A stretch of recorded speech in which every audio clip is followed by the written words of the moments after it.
I'm going to show you some simple ways that you can help relax the front of your thighs, the muscles here, the quadriceps.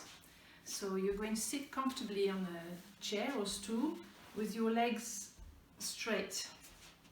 So you want to check in the mirror that there isn't a bend in your knee here, that your leg is fully outstretched in front of you. So you're going to take a look at your muscles. As you lift the leg up, you should see some bulging of muscles around the knee here, maybe on top here, and some wrinkling in the knee, and maybe some shaking if you stay up here long enough. And as you bring your leg down, everything should relax again.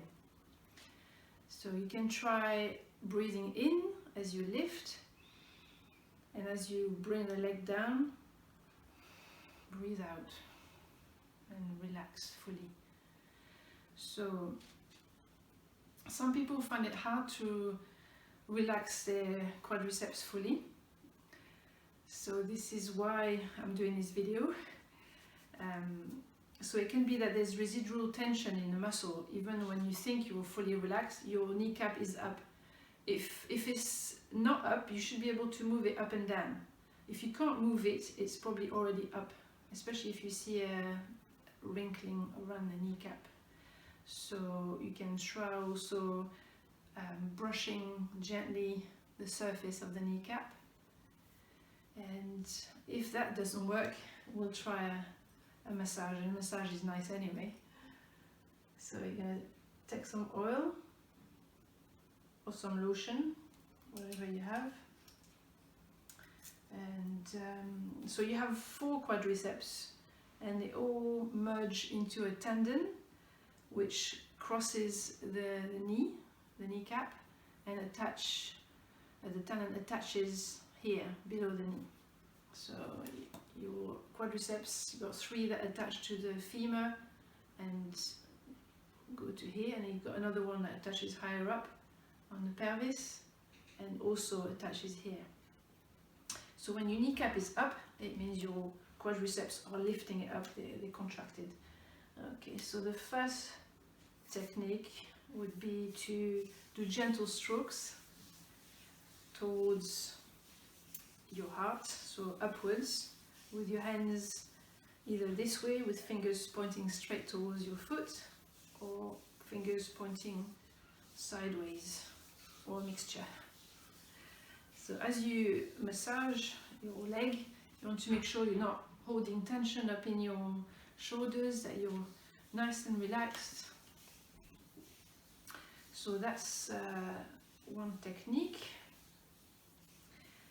Another technique would be to shake the muscles around the femur, around the bone. So you've got your legs, you've got your legs straight, but you also have your hands straight, flat, and you can shake it. You can also move it about like this. Okay. Now you can go a little bit deeper into the muscle by using your fingers and your hand on top to guide your fingers up towards your heart. So you're encouraging circulation back to the heart, and you're also helping moving lymph towards the groin, where we have a concentration of lymph nodes, and so any products of inflammation will get processed in the groin.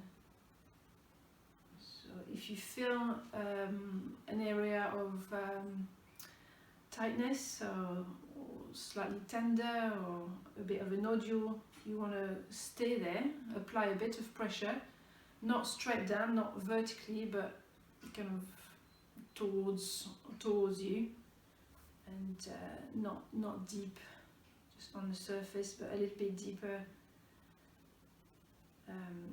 than the gentle strokes.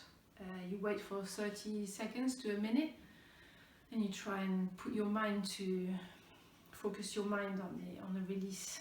And then as you feel a release, you ease off gently, ease the pressure off, and then do a few more strokes, and then you carry on. So you're moving towards the center to target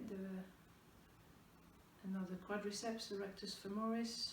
And again, if you feel a knot or a tender spot, you stop and you try and let it go, let the tension go. So imagine you have one just here, so stay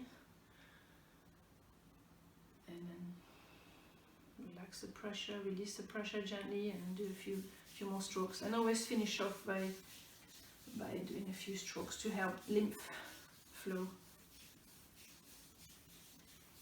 Okay, so whatever you do, don't create any pain. You might feel a little bit of discomfort as you release your trigger points when you do trigger point therapy, but it shouldn't be painful. You shouldn't leave a mark, or see, there's no mark on me. It shouldn't leave a bruise. Yeah. So I hope this helps. Give it a try and enjoy.